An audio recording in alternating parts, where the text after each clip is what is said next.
यदि कोई व्यक्ति पूरी ताकत से चारों दिशाओं में और ऊपर की ओर पत्थर फेंके और जहां जहां ये पत्थर गिरे उस पूरी एरिया को सोने से भर दिया जाए तो भी उसकी कीमत कोहिनूर हीरे के बराबर नहीं होगी।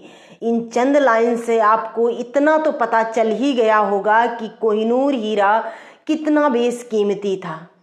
नमस्ते, मैं हूं जिया, आप सभी का अभिवादन करती हूं। चैनल पर नए हैं तो प्लीज़ चैनल को सब्सक्राइब जरूर करें, वीडियो को लाइक और शेयर करना मत भूलिए। आपके मन में कोहिनूर हीरे को लेकर ऐसे सवाल कभी आए हैं क्या कि कोहिनूर हीरे का पहला मालिक कौन था?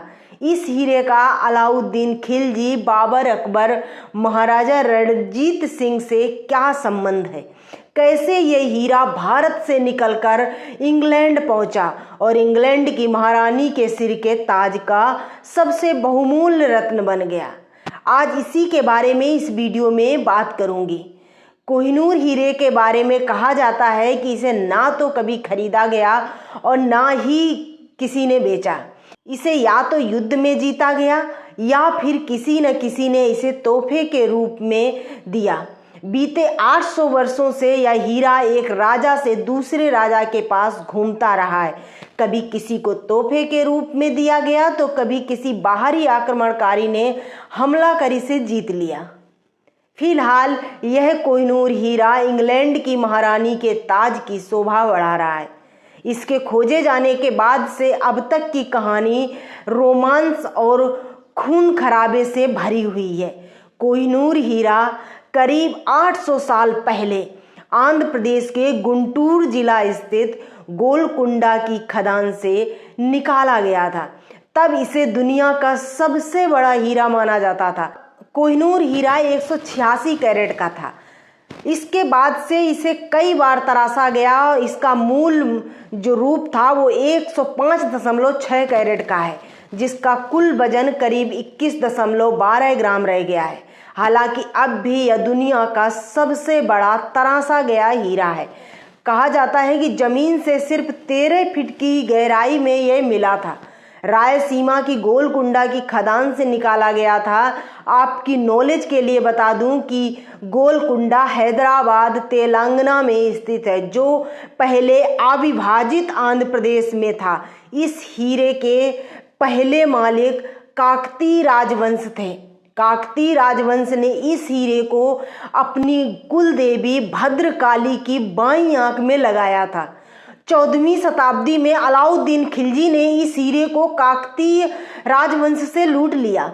दिल्ली सल्तनत वंश के दूसरे शासक अलाउद्दीन खिलजी के शासनकाल में खिलजियों ने दक्षिण भारत में कई सफल आक्रमण किए और छापे मारे।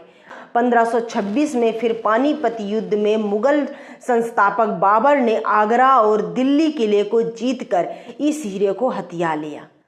बाबर ने इब्राहिम लोदी को हराया और हीरा हासिल किया। बाबर ने अपनी आत्मकथा बाबरनामा में इस हीरे का उल्लेख किया है। कुछ रिकॉर्ड्स के अनुसार बाबर के बाद हीरे ने शाहजहां के मयूर सिंहासन को सुशोभित किया। इसके बाद हीरा दिल्ली सल्तनत के एक शासक से दूसरे शासक में घूमता रहा।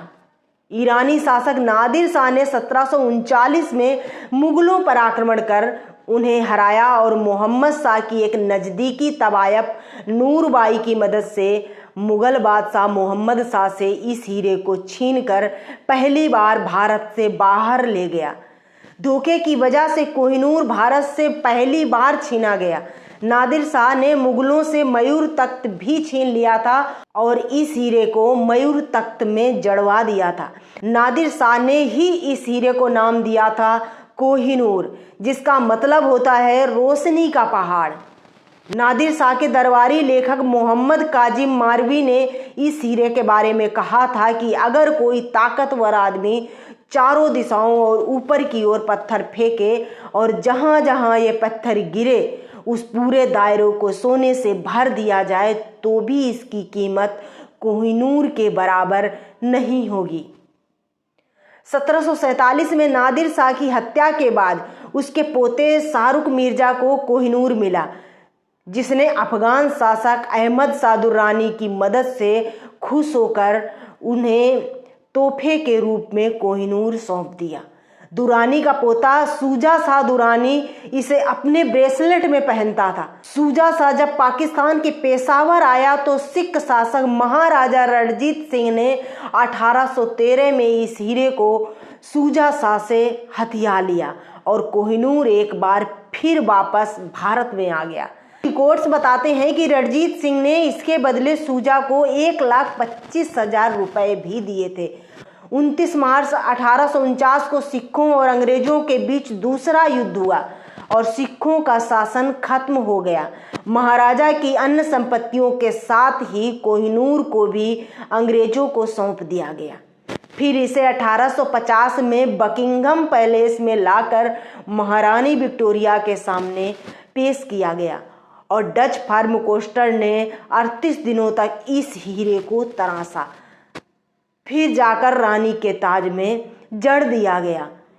तब से कोहिनूर हीरा इंग्लैंड में ही है। कोहिनूर हीरे की ख्याति सीमाओं से परे थी। अपने लंबे इतिहास में यह बेशकीमती हीरा पूरी दुनिया में घूम चुका है और कई शासकों के पास भी रहा।